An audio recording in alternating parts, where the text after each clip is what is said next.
हरि ओम. भगवद्गीता बोध योगदास श्री जयगणेश जोशी यांनी केलेले निरूपण. अध्याय 13 क्षेत्र क्षेत्रज्ञ विभाग योग. ओम श्री परमात्मने नमः. अथ त्रयोदशोऽध्यायः. जय योगेश्वर. परमात्म्याला नमस्कार. अध्याय 13 श्लोक क्रमांक 16. अविभक्तंश्च भूतेषु विभक्तमिव च स्थितं भूतभर्तृश्च तज्ज्ञेयं ग्रसिष्णु प्रभविष्णु च. ते एकसंध आहे आणि तरीही सर्व भूतमात्रात विभक्तपणे स्थित आहे. ते जाणण्यास योग्य आहे. ते सर्वांना निर्माण करणारे, त्यांचे भरण पोषण करणारे आणि संहार करणारेही तेच आहे. ते एकसंध आहे आणि तरीही सर्व भूतमात्रात विभक्तपणे स्थित आहे. आत्मब्रह्मतत्व संपूर्णपणे अखंड आहे. त्याचे भाग होत नाहीत. ते एकसंध आहे. ते विश्वाच्या केंद्रापासून परिघापर्यंत आणि परिघाच्याही अतीत एकसंध असे पसरलेले आहे. सजीवांच्या अंतःकरणात ते अंशात्मक रूपाने स्थित आहे. तेथून ते स्वनिर्मित सृष्टीची लीला उपभोगत आहे. अशा वेळी वाटते की त्या एकसंध आत्मब्रह्माचे प्रत्येक सजीवात अंशामध्ये विभाग झालेले आहेत की काय. पण तसे काहीही नसते.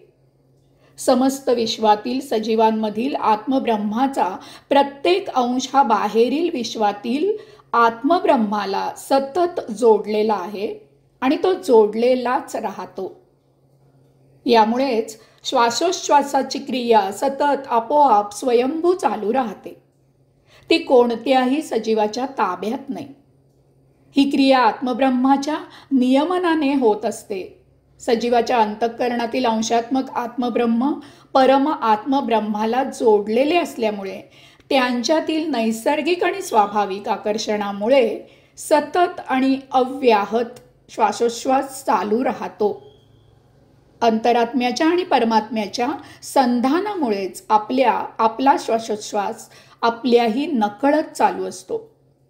तो त्याच्या मर्जीनेच बंद होतो. त्यामुळे आपले आयुष्य आपल्या हातात नाही. ते त्याच्या मर्जीवर अवलंबून आहे.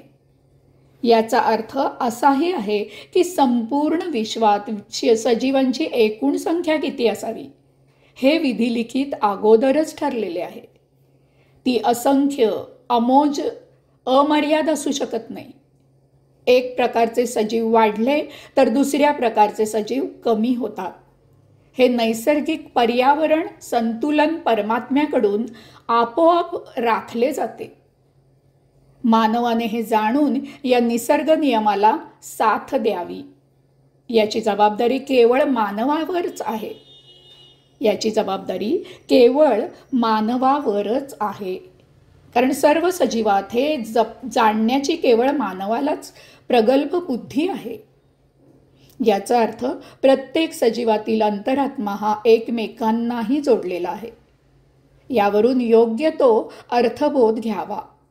एकमेकांशी चांगले संबंध ठेवावे. सर्व एकाच आत्मब्रह्माच्या धाग्याने जोडलेले आहेत. सर्व एकाच परमात्म्याची लेकरे आहेत. ते जाणण्यास योग्य आहे. मागील श्लोकात सांगितलेला मुद्दा येथे पुन्हा सांगितलेला आहे. तेथे अविज्ञेय आहे असे सांगितले होते. येथे ज्ञेय असा शब्द वापरला आहे. कारण येथे जे सांगितले आहे ते केवळ मानवच जाणू शकतो.